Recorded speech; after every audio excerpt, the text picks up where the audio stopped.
자, 이제 코스피로 넘어갑시다. 아, 시간이 많이 지났는데. 코스피를 제가 오늘 다루는 이유가요. 주식 얘기하고 싶어서가 아니라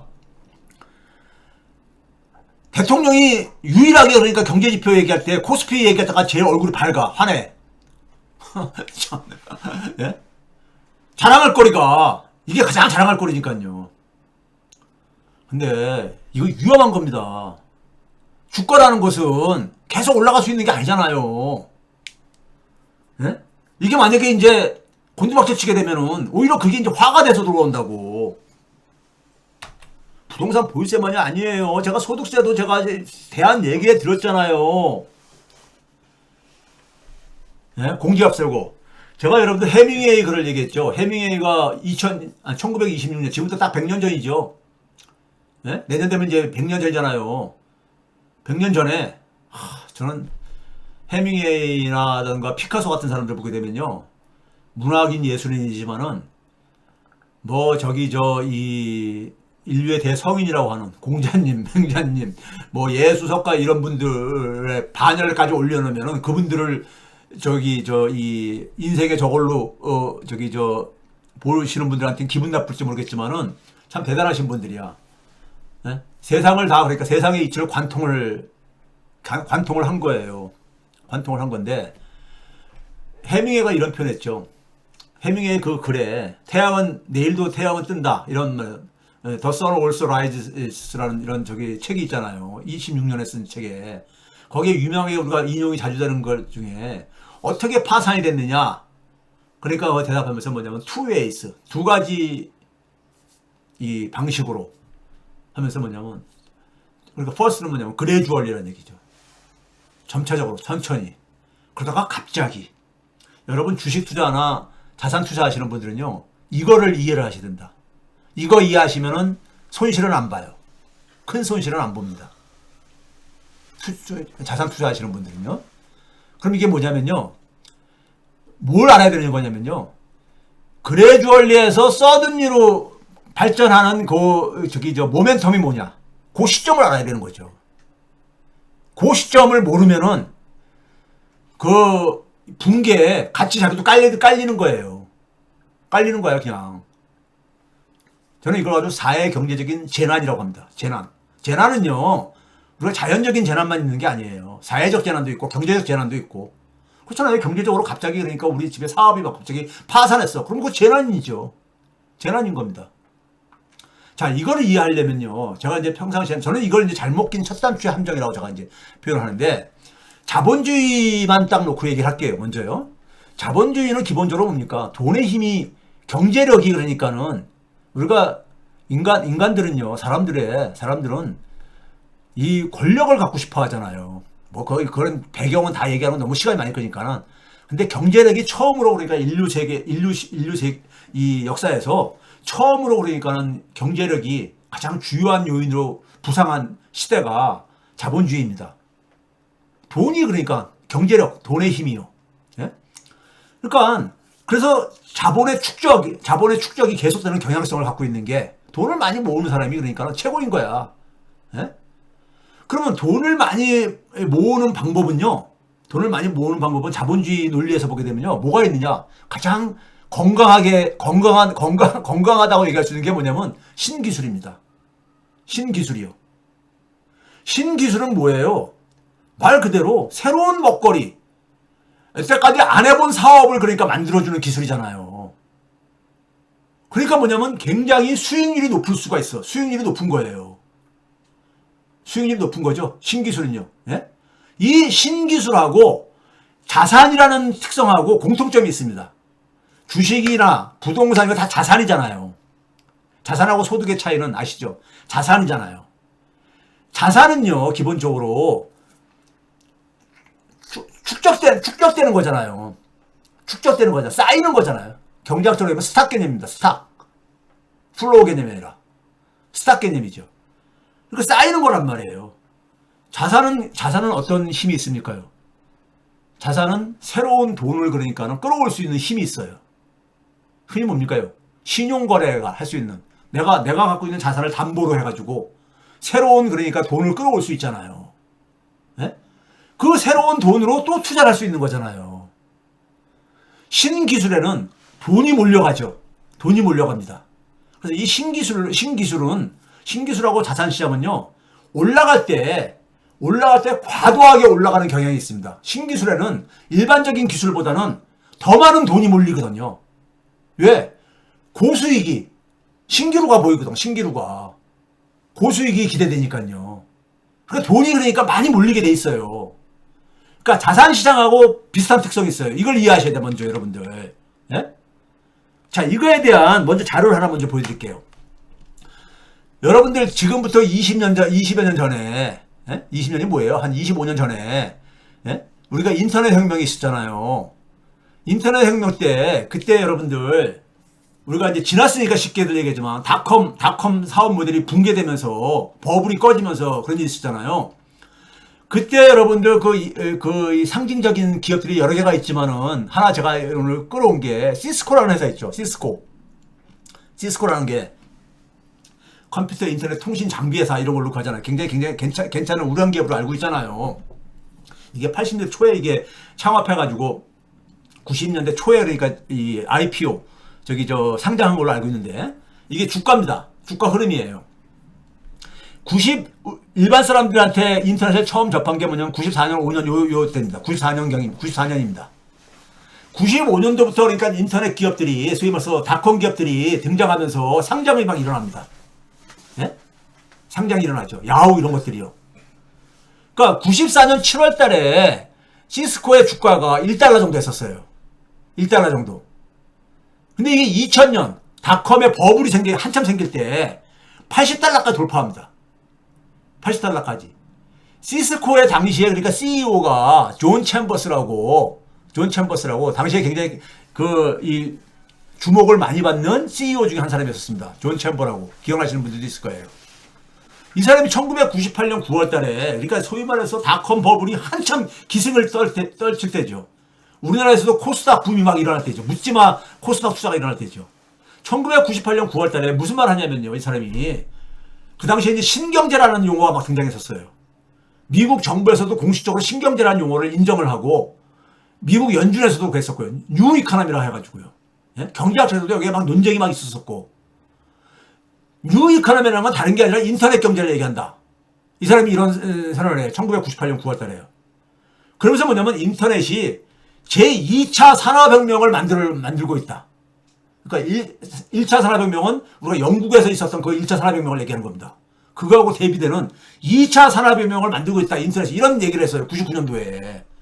그 다음에 그 98년, 99년도면 그냥 막 닷컴 사업 모델들이 그냥 하늘을 보고 기승을 부릴 때입니다. 그러니까 이거 봐보세요. 주가가 94년 7월 달에 1달러 했던 것이 80달러까지 돌파하니까요. 여러분 80배.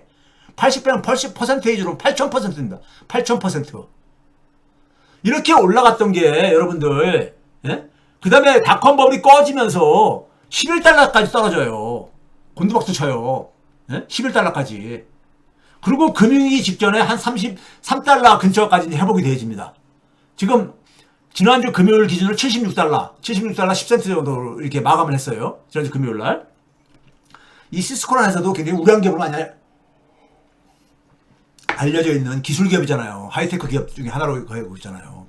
자, 이때 이 기업이 이렇게 간 건 뭡니까? 이거 지나고 나니까 거품이라고 우리가 버블이라고 얘기하는 거잖아요. 왜 그런 겁니까? 인터넷이라는 신기술에 많은 자본이 몰린 거예요. 돈이 몰린 거예요. 왜? 이쪽이 기존 산업보다도 수익률이 높을 것이다. 이걸 기대하는 거잖아요. 그러면 결국 뭡니까? 과도하게 올라갈 수밖에 없어요. 자, 그래서 이 사람이 인터넷 경제를 그 당시에 어떻게 정의했냐면은, 이 사람이 경제학자가 간 게 아니라 이 사람이 정의를 한 게 뭐냐면, 두 가지의 굉장히 서로 상호 영향을 미치는 힘들이 작용하는데, 하나는 뭐냐면 사업의 그러니까 글로벌화라 이거예요. 글로벌라이제이션. 또 하나는 뭐냐면 정보기술의 그러니까 네트워크가 일어나져가지고, 이거 가지고 그러니까 인터넷이라는 것이 뭐냐면 경쟁력의 이점으로서 이게 사용되진다 이거예요. 여기다 여러분들 AI로 바꿔봐, 인터넷을. 네? 오늘날 AI가 기업의 그러니까 경쟁력의 이점으로 사용된다. 그것도 하잖아요. 기업들은 뭐냐면 사업과 자원들을 다 글로벌 해야 된다. 네? 다 다 연결이 되니까는 인터넷으로 인해서 기업은 직원 이 고객 기반으로 바꿔야 된다. 직원들의 역량을 강화할 것이다. AI가 직원 역량 강화한다. 이런 얘기가 가는 건 마찬가지예요. 기업의 문화도 바꾼다. 이게 오늘날 AI 경제 얘기하는 거랑 뭐가 틀리냐고요. 자, 그러다가 지난 주말에 여러분들 미국의 하이테크 기업들의 주가가 폭락했잖아요. 폭락을 했잖아. 거기에 상징적인으로 우리가 가는 게 오라클이라는 기업 있죠. 오라클이라는 기업이 그러니까 이 소프트웨어에서 마이크로소프트 다음으로 그러니까 이 소프트웨어 이 규모가 큰 저걸로 이제 오라클도 굉장히 우량 기업으로 하잖아요. 오라클 기업이 10월 16일부터 11월 20일 약 한 달 만에 주가가 37%나 하락했습니다. 예? 저기 저 313달러를 저기 저 10월 16일에 딱 찍고 나서 지난주 금요일날 198달러 53센트가 떨어졌으니까 37%가 하락했어요. 오라클이 왜 이렇게 최근에 하락했습니까? 뭐 여러 가지 얘기지만 그 중에 하나가 뭐 얘기하고 있습니까요? 오라클이 AI 인프라, 소위 데이터 센터에다가 엄청나게 지금 투자를 하고 있잖아요. 돈을 쏟아붓고 있잖아요. 예? 이게 뭐냐면은 파란색은 영업 현금 흐름입니다. 즉 영업 활동을 통해서 만들어내는 그러니까 현금이라 이거죠. 현금 확보, 영업 현금 흐름이고 오렌지 색깔을 막대기는 뭡니까요? 투자한 거야. 어디다가? 데이터 센터 이런 데다가. 예? 데이터 센터, AI 데이터 센터가 투자한 건데 이게 보세요. 올해 5월달, 그러니까 이게 뭐냐면 이게 분기별 자료기 때문에요. 올해 2분기, 얘네들도 회계 기준이 얘네들 12월 때부터 2월달, 2월 때부터 5월달, 5월 때부터 8월달 이렇게 하기 때문에 자, 5월 말부터 뭐냐면 올해 그러니까 이게 2분기 기준으로, 예? 기준으로 어떻습니까? 자본 지출액이 자신들이 영업을 통해서 확보한 현금보다 더 초과하고 있잖아요. 오렌지 색깔이 그 전에는 한 절반 정도도 채 안 되는 상태로 가다가 24년 그러니까는 마지막 분기 때부터 이게 폭발적으로 증가하고 있잖아요. 지금 뭡니까? AI 데이터 센터에다가 엄청나게 투자를 막 때려 넣는 거야. 그래가지고 그게 결국 뭐냐면 이 기업이 가지고 있는 현금 흐름을 돌파한 거야. 올해 그러니까는 2분기 기준으로는 올해 2분기 3분기라고 해야 되는지 이거 기준으로는 어느 정도 돌파했습니까? 이게 단위가 이게 100만 달러이기 때문에 274억 달러. 현금 흐름을 확보한 건 215억 달러니까는 50억 달러 이상이 한 60억 달러가 초과한 거야. 그럼 결과 어떻게 하겠습니까? 자기들이 확보한 현금보다 버는 돈보다 더 많은 그러니까 이게 데이터 센터 이런 거 짓는 데다가 돈을 투입하고 있으니까는 이 돈을 그리고 대출받거나 아니면 회사채를 발행할 수밖에 없는 거잖아요. 그러면 결국은 뭐냐면은 이렇게 한 걸 갚아야 되는 상환을 해야 되는데 상환하려면 어떻게 됩니까요? 이 AI 데이터 센터 투입한 돈 가지고 이익을 내야 되잖아. 이익을 내서 이걸 결국은 갚아야 되는 거잖아요. 채무를 상환해야 되는 거잖아.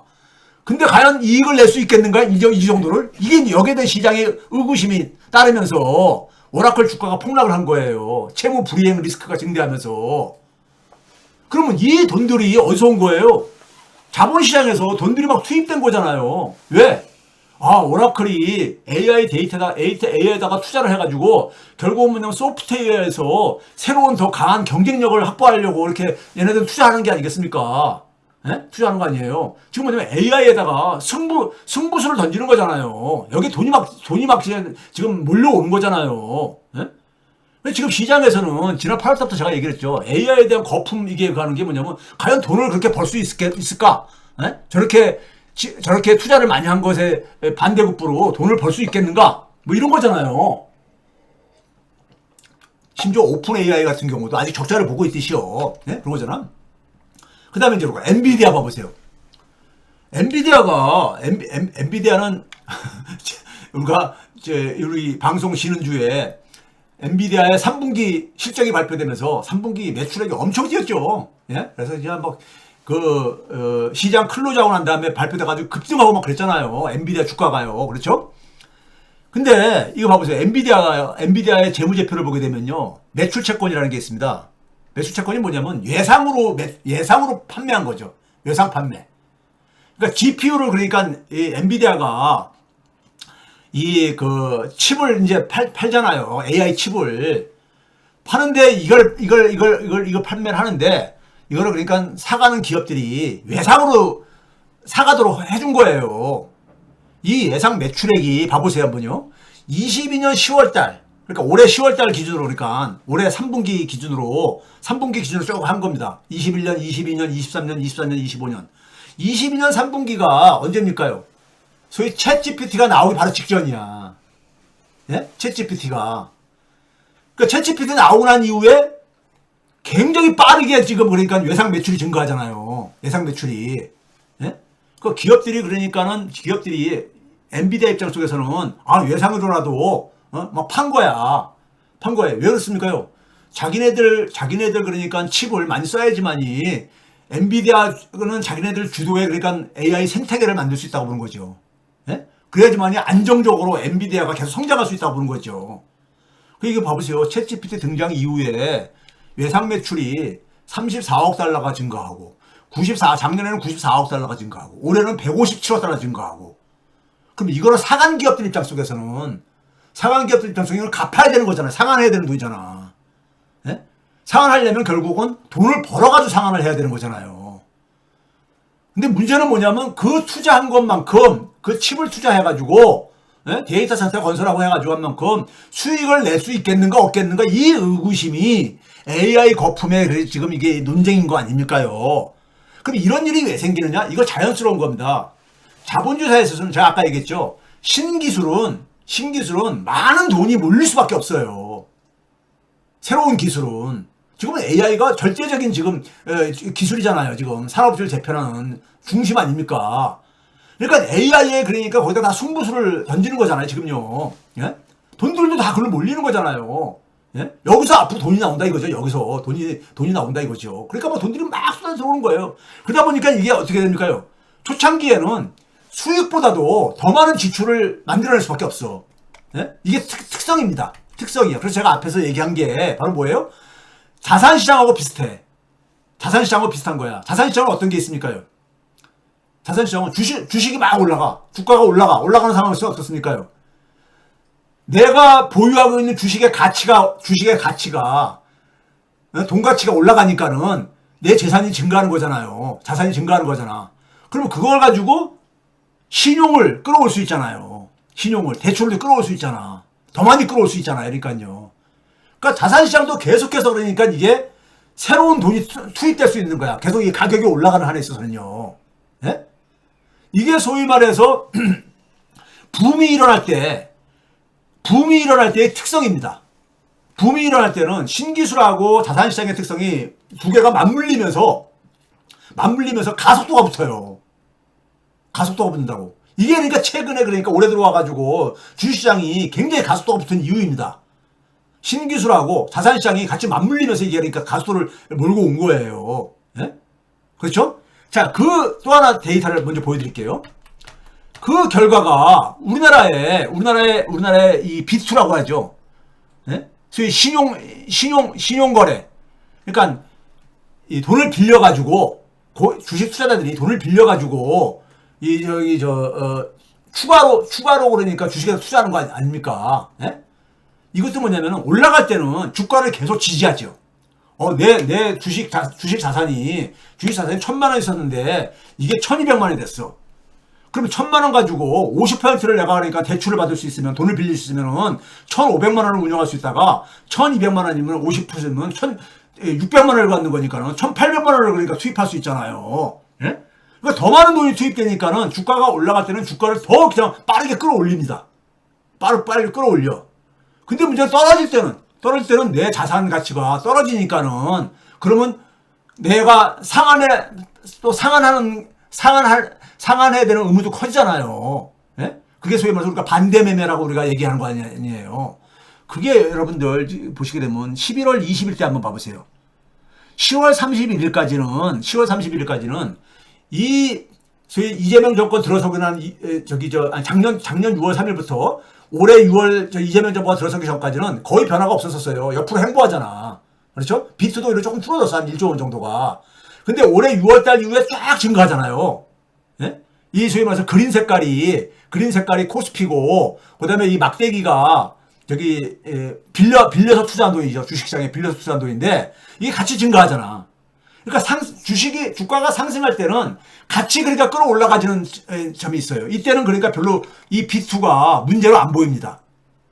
문제는 이게 이제 주가가 하락하는 시점에서 이 빚을 내가지고 투자한 것이 부담으로 돌아오죠.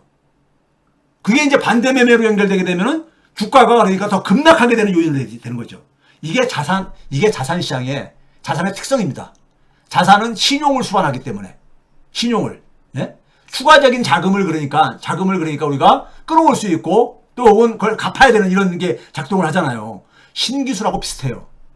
신기술하고 자산 시장은 비슷해요. 근데 이게 지금 11월 20일부터 꺾이고 있잖아 지금요. 예?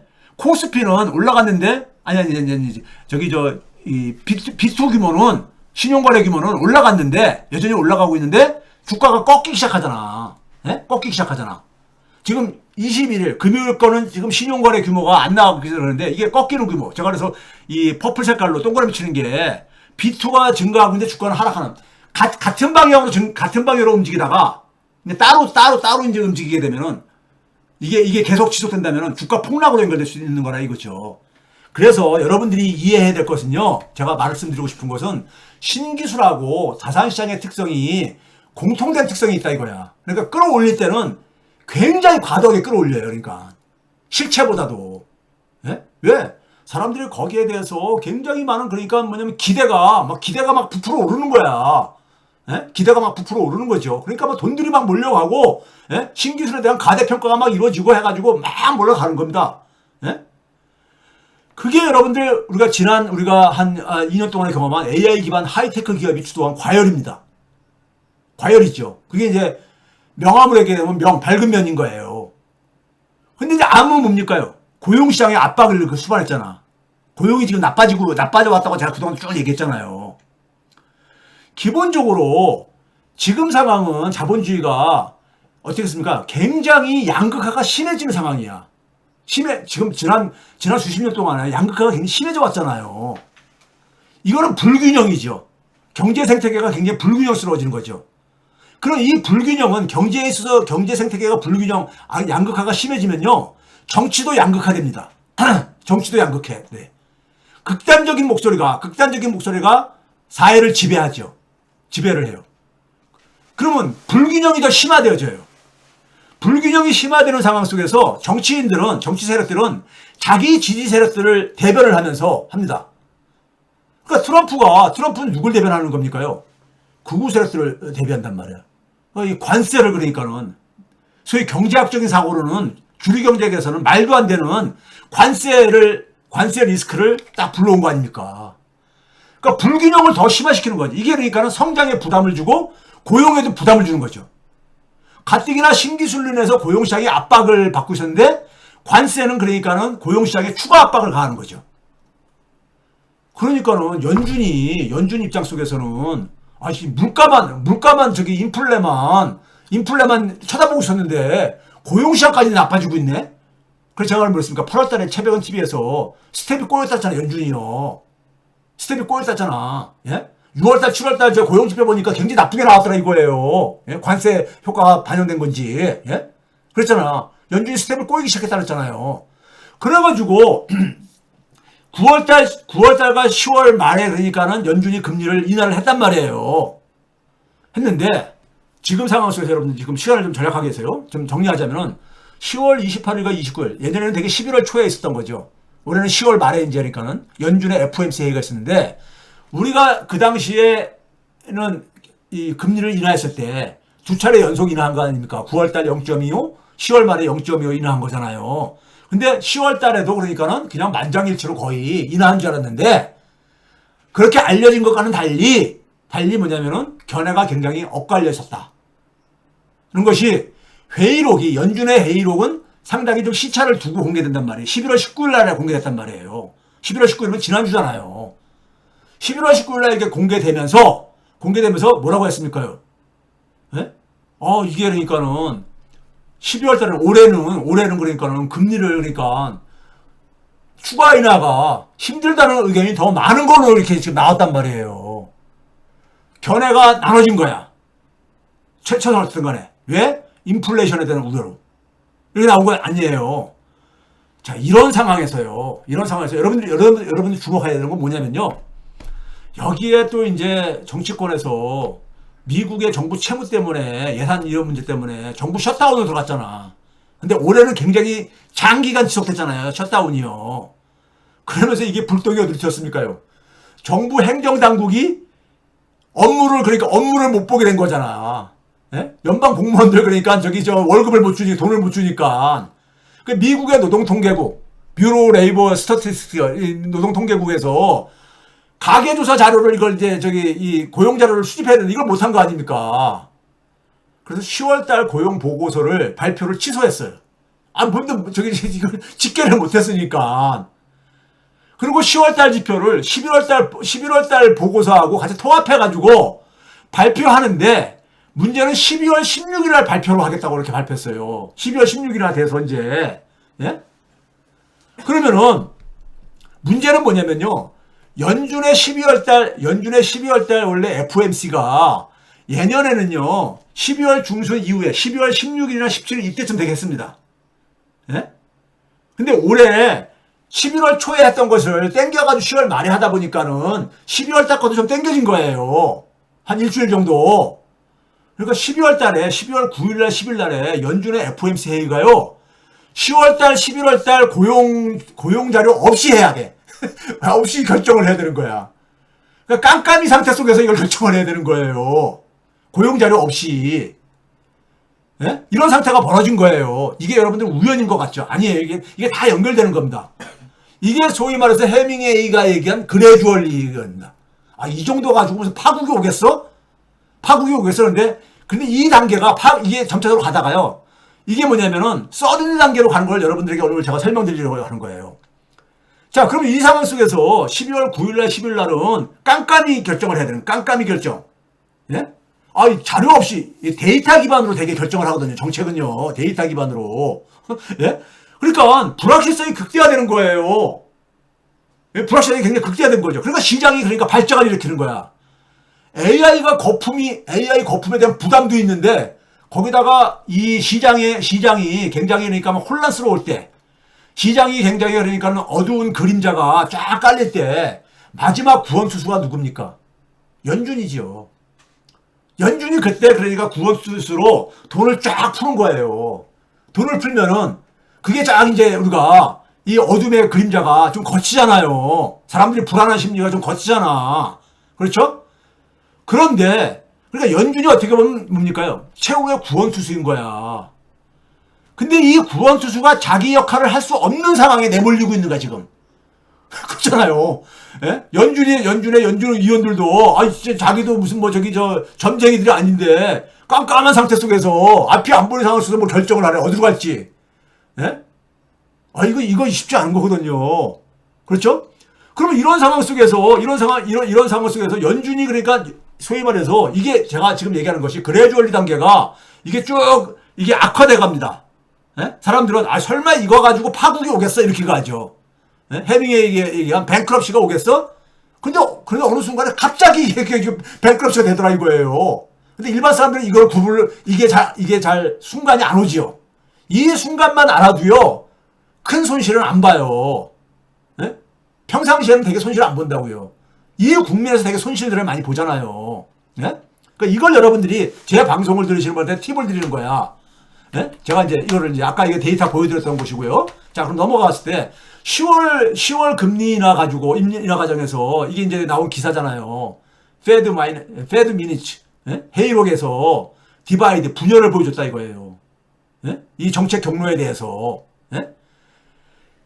더 많은 사람들이 그러니까 올해는 그러니까 더 이상 금리 인하 어렵겠다 이런 식의 의견을 냈다는 얘기 아닙니까? 회의록에서 10월 28일날 29일날 있었던 예? 이런 게 나왔다는 거 아니에요. 지금 뭐냐면은 연준이의 12월 달 회의는 길을 잃은 거야. 데이터 없이 결정을 해야 되니까. 더군다나 두 달치를. 10월 달, 11월 달치 없이 해야 되는 거야. 두 달치를. 9월 달 거는 너무 옛날 거야.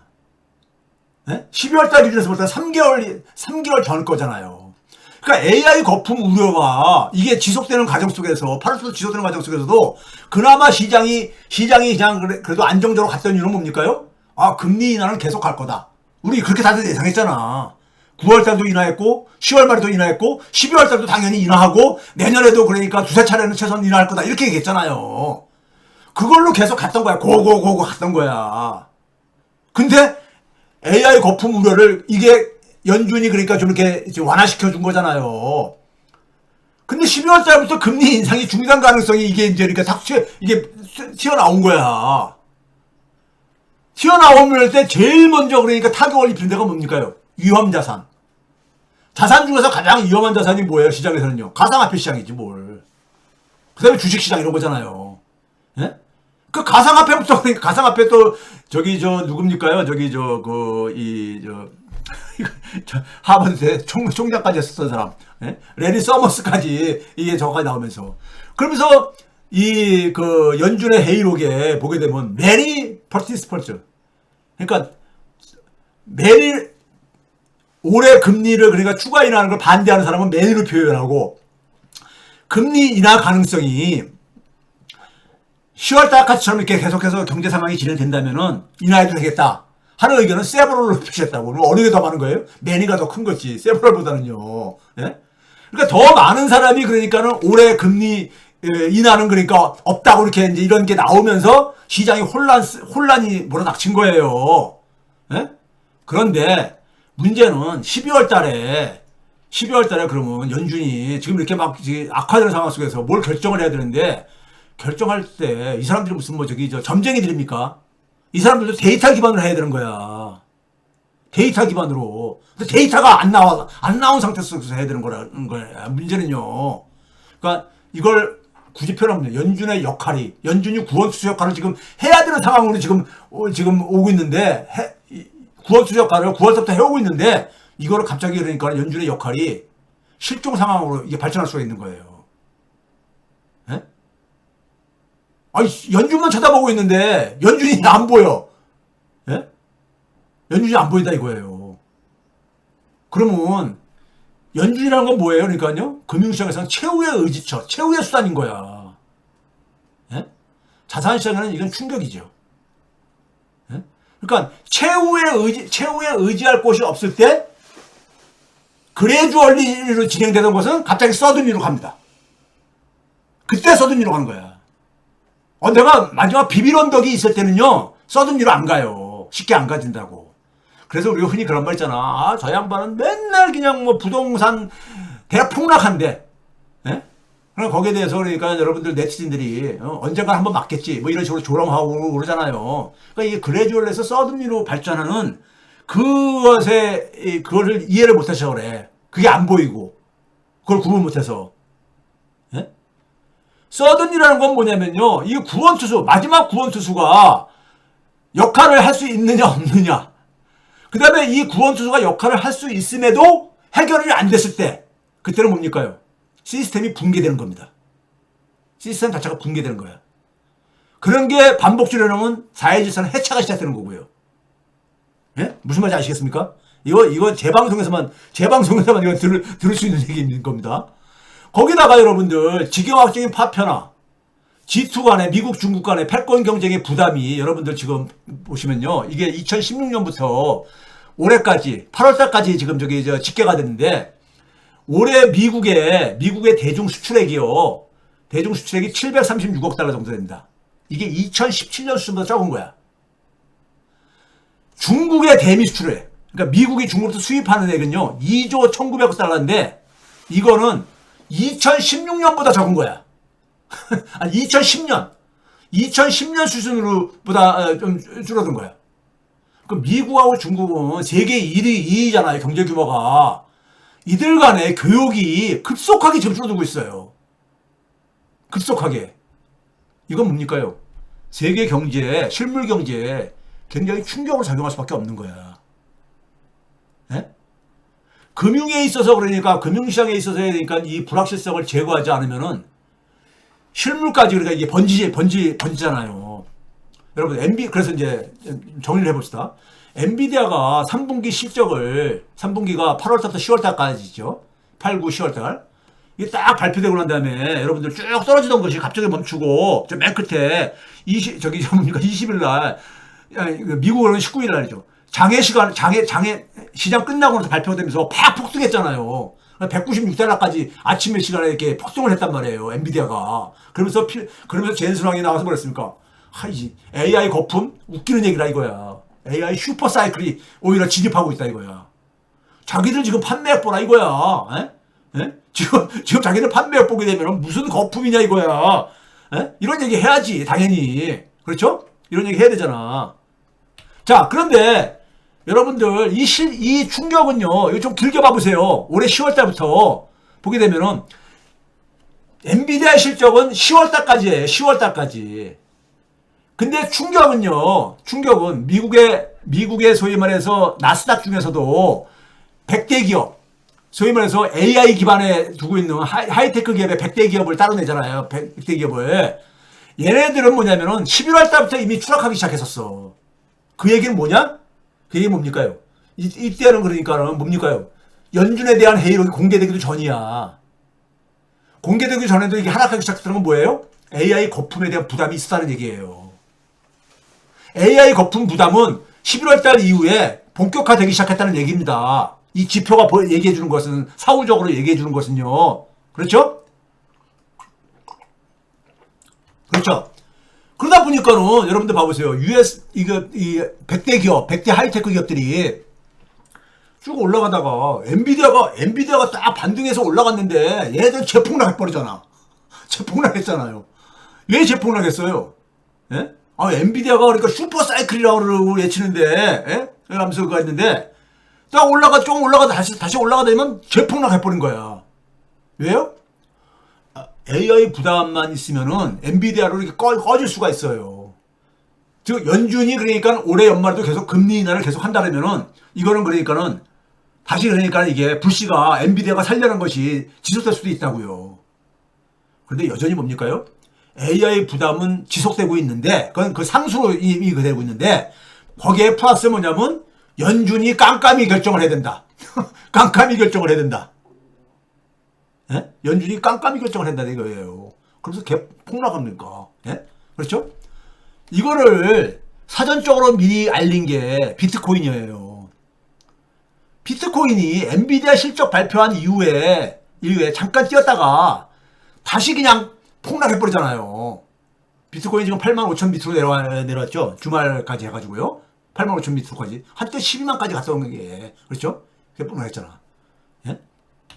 자, 그러니까 비트코인이 쫙쫙쫙쫙 그냥 내려오잖아요. 사전에 신호를 보낸 거야. 제가 이거 1월 거까지는 안 해가지고 85,000 밑으로까지 85,000까지 붕괴됐잖아요. 사전에 신호를 보낸 왜 그럽니까요?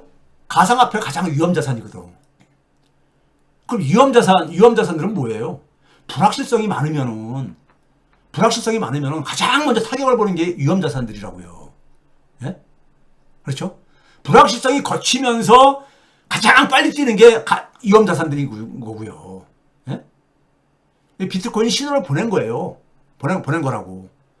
예? 그러면 시장의 위험이, 그러니까 엔비디아의 호실적이 8, 9, 10월 달의 실적이 이거를 끌 만큼까지 힘이 안 된다는 얘기지. 힘이 안 된다는 얘기죠. 예? 왜? 엔비디아는 칩을 파는 회사지.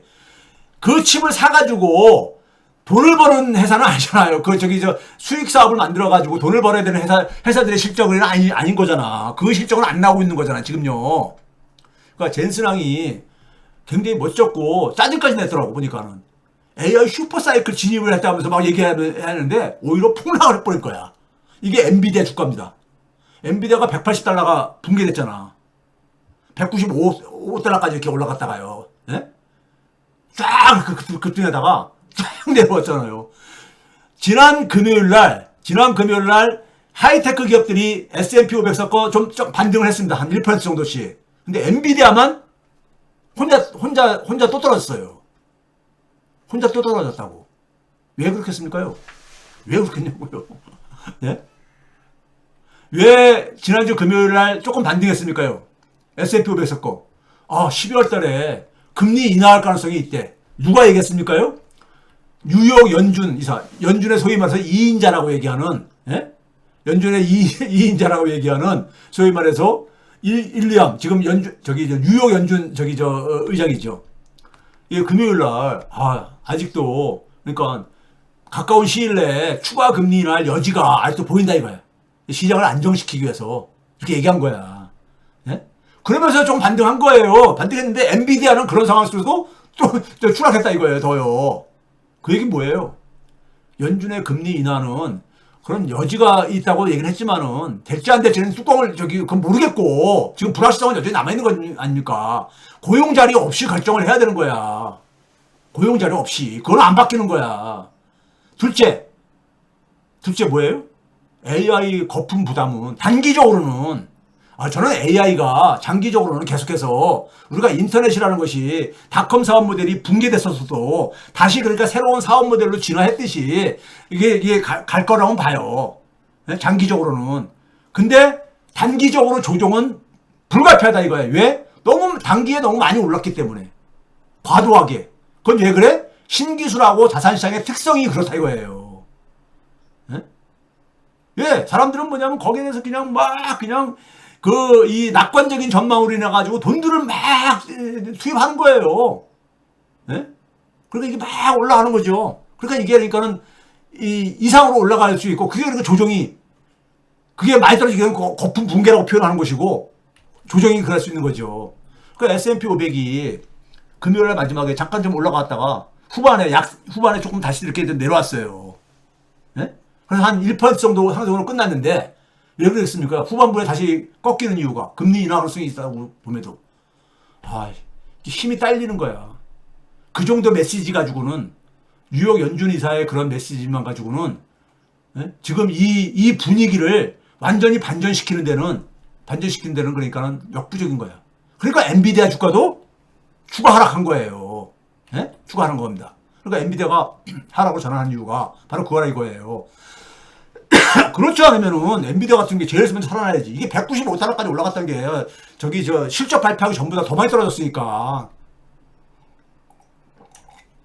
그렇죠? 그러면 이 상황 속에서 제가 이것까지 얘기할 필요 없는 거야 사실. 근데 연준이 어떤 역할을 해야 되느냐? 지금 두 가지 문제에 지금 직면해 있는 겁니다. 지금까지 얘기했듯이 AI 거품은 저는 상수라고 봐요. 단기적으로는. 왜? 단기에 너무 많은 돈이 투입된 거예요. 투입된 겁니다. 예? 그러니까 그 조정은 불가피한 게 있어. 근데 금리 인하를 계속 지속할 수 있느냐?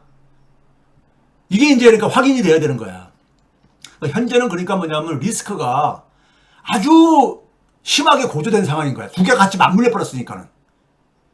AI 거품에 대한 우려가 시장을 지배하고 있을 때는 연준이라도 금리 인하에 대한 방향성을 보여줄 수 있는 게 있으면은 이게 좀 상쇄가 될 텐데 두 개가 같이 그러니까 나쁜 게 같이 그러니까 두 개가 같이 맞물리면서 이렇게 된 겁니다. 그럼 저는 이 상황 속에서는 연준이 일단 긴급조치로 금리 인하할 필요가 저는 있다고 봐요. 근데 9월달 사업체 가계조사는 못 가고 사업체 고용지표는 구한 걸로 알고 있어요.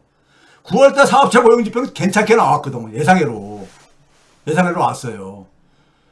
그러니까 그럼에도 불구하고 여전히 12월달은 10월달, 11월달 자료가 없다 이거예요. 10월, 11월 자료가 없다 이거야. 예? 없는 상황에서 결정을 해야 된다 이겁니다. 9월달 이거 사업체 고용지표만 가지고는 안 되죠. 예? 그러나 근본적 문제는 뭐냐면 AI 과열이 단기 조정은 부담으로 여전히 그러니까는 작동할 수밖에 없다 이거죠. 예? 단기 조정은. 그렇죠? 장기적으로는 이게 갈 수 있겠지만은 단기적으로는 조정이 불가피한 측면이 있는데 이거를 그러니까는 조정을 그러니까 가능한 최소화시키려면은 연준이 좀 역할을 해줘야 되는데 연준이 지금 그러니까는 올해 12월 달은 지금 이제 깜깜이 결정을 해야 되는 이런 상황이라 이겁니다. 그러니까는 여러분들 입장에서 보시면 이게 그러니까 잘못 이렇게 발전하게 되면은 이게 사실은 그러니까 어디서 시작한 겁니까? 그러니까 이 신기술이 가지고 오는 그러니까 이 고용 상황 악화라는 것이 그 이전부터 진행됐었던 양극화에서 불을 지르는 측면이 있고요. 거기다가 뭐냐면 트럼프가 그러니까 이 관세로 또 불을 지른 거고 이게 그래주얼리로 가는 거. 이게 그래주얼리 단계들인 겁니다. 그래주얼리 단계로 가는 상황 속에서 나빠질 때마다 연준이 그러니까 좀 이제 그러니까는 거기다가 저거를 이제 그러니까 이 저기 구원투수 역할을 해줄 수가 있는 거예요. 예? 그런데 연준이 그러니까 지금 문제 뭐냐면 이게 저기 저 앞이 그러니까 이게 딱 저기 시야가 막힌 상황 속에 지금 연준이 놓여 있다 이겁니다. 이거 굉장히 위험한 상황이죠. 단기적으로는요. 예? 그렇죠? 자, 이런 점에서 그러면 이게 우리나라 주식시장 코스피에 어떻게 작용하겠어요? 당연히 코스피 시장에도 이 월가의 이 불확실성이 그대로 넘어올 수밖에 없죠. 우리나라 혼자서만 잘 나갈 수 있는 겁니까요? 예? 그렇지 않잖아요. 그렇지 않겠어요? 그러면은 지금 봐보세요. 제가 앞에서 얘기했잖아요. 민생은 지금 낮은 게 지금 거의 없다 이거예요. 예? 낮은 게 없는데 그나마 코스피가 이렇게 끌고 갔던 거야. 예? 코스피가 4,000대까지 올라가면서 그래서 5,000대도 돌파할 거라고 막 이렇게 우리가 저 유포리아가 막 이렇게 그랬잖아요. 근데 그게 11월 달부터 지금 이게 지금 예? 이것까지 만약에 꼬꾸라지면은 자 지금 5개월 정도 남긴 지방선거가 이제 12월 때는 뭐 12월, 1월, 2월, 3월, 4월, 5월 6개월이네. 6개월 정도 남겼는 지방선거가요. 남겼는데 국힘당하고 내란 세력은 죽자 살자 식으로 지금 총력전을 하고 있는 겁니다. 사법부의 저항을 가지고 특권층은 지금 결사 저항을 하고 있는 거야. 시간 끌기로요. 지금 6개월 정도 이재명 정부 지났는데 이게 지금 제대로 지금 확 지금 우리 일반 시민들은 빨리 이 내란이 정리가 되고 참 우리가 새 나라가 밝았네 이런 느낌이 올 줄 알았는데 이게 상당히 지금 오래 가고 있잖아요. 예상보다도요. 일반 사람들 생각보다는요. 그 여기서 뭐냐면은 제가 시중에 이제 이건 전해드리는 여론들입니다. 여론들 중에 하나예요. 그러니까요. 이게 뭐 전체 여론이라고 할 수도 없고요. 일부에서는 이재명 정부가 한 1년 이상 진행된 것 같다는 거야. 지금 6개월도 채 안 됐는데. 예? 거기다가 뭐냐면은 사실 윤석열 정부는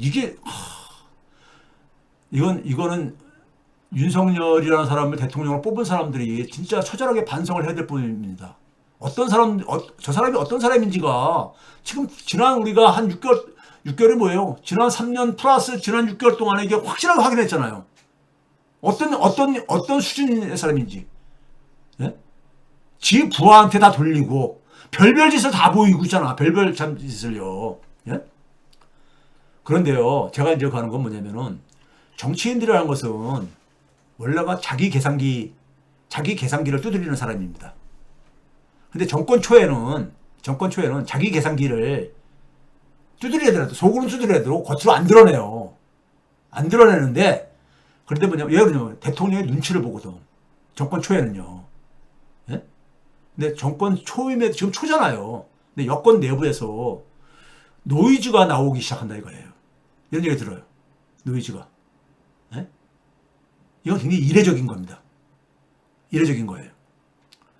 그래서 뭐냐면은 여기다 이제 민생 성과가 안 나오면요. 이제 지지율 하락으로 이제 이게 만약에 연결되고 지선이 다가오면서 여권 내에서는 책임 논란이 또 나올 수가 있어요. 특히 당하고 정부하고. 지금 제가 이제 이건 전해드린 얘기입니다. 제 얘기가 아니라요. 전해드린 얘기인데 여러분 지금 뭐냐면은 제가 아까 얘기했잖아요. 대통령 눈치를 봐야 되는 상황 속에서 노이즈가 어떤 식으로 노이즈가 나오냐면요. 이재명 대통령이 처음부터 관료들, 경제 관료는 물론이고 기술 관료들 품에 스스로 자기 몸을 던졌다 이거예요. 사실 그때부터 개혁 포기한 거 아니냐. 에? 이런 얘기를 해요. 이런 얘기가 늘 하고 앉아있는 목소리가 나온다니까 제가 보고 깜짝 놀랐어요. 그런데 대통령실에서는 그다음 친명조에서는 당대표가 굉장히 잘못된 당 운영한다 하면서 이렇게 하면서 이런 얘기들 나오잖아요. 네? 지방선거에 대한 기대 갤럽에서 최근에 나온 것이 야당 승리가 35%, 여당 승리가 42%. 이게 35%나 나온다는 건 물론 30% 안팎이 그러니까 고정 지지층이 있다 하더라도 이게 말이 되는 겁니까 이게요 지금요? 근데 이게 지금 시간이 지나면 지날수록 민생은 지금 앞에 했던 코스피라든가 코스피는 이게 좋아질 이런 상황으로 이게 돼야 되는데, 예? 그러면 만약에 지선이 참패하게 되면요, 지선에서 만약에 국힘당이 지게 되면은 국힘당은 정당 해체로 저는 이어질 거라고 봐요. 예? 왜? 그걸 뭐 더 이상 그러니까 저 할 수 없는 정당이니까요. 근데 집권 세력이 만약에 지게 되게 되면은 잘못하면 앞에서 얘기했듯이 정치인들은요 자기 계산기 두드린다니까. 자기 계산기요. 자기 살긴데 자꾸. 예? 그러면 이게 뭡니까? 이게 우리가 이러려고 우리가 그렇게 고생하면서 이 정권을 만들었냐고요. 예? 이제 그런 점에서 이 소위 말해서 제가 처음에 얘기했듯이 이재명 정권이 대회에서 보여주는 그러한 용기를 국내에서도 그러니까 그게 바로 뭐예요? 우리가 유명한 말 있잖아요. 이게 나라냐? 나라다운 나라가 뭐냐? 예? 남들이 함부로 할 수 없는 나라. 둘째는 국민이 진짜 주인인 나라. 그러니까 나라다운 나라는 대충 만들어요. 민주정권들이. 그런데 이제 문제는 뭐냐면은 국민이 진짜 주인 나라를 지난 그러니까는 역대 민주정권이 앞에서 제가 경제 지표를 다 보여줬잖아요. 그걸 못 만든 거야. 여러분 지금 하위 50%의 소득 수준하고 일자리 상황을 봐보시라고. 하위 50%가 예? 등을 돌리면은요 지선은 어떻게 될지 모릅니다. 지선은 어떻게 될지 몰라요. 예? 자, 그런 점에서 제가 그래서 이 6개월 점에서 이게 지금 뭐냐면 코스피만 보고서는 있을 수 없는 상황이라서 제가 6개월 평가를 한 이유는요. 코스피만 지금 쳐다보고 있는 상황 같아가지고, 예? 코스피만 쳐다보고 있는 상황 같아가지고, 그래서 제가 이 두려운 마음으로 오늘 방송을 편성을 한 겁니다. 참 여러분들 갑갑하죠? 이 말 들으니까요. 그런데 결국은 뭐냐면 지지층들의 수준이 중요해요. 민주당 지지층들의 수준이, 특히 깨시민들의 역할이 중요한 겁니다. 자, 여러분 오늘 방송, 여러분들 이제 11월 이게 마지막 방송이 되겠는데, 올해도 이제 다 지나가고 있습니다. 다 지나가고 있는데, 요새 독감으로 고생하시는 분들 많다 그러는데, 여러분들은 건강 잘 챙기시고요. 우리가 지금 굉장히 불확실성 시대에 살고 있습니다. 개인적으로는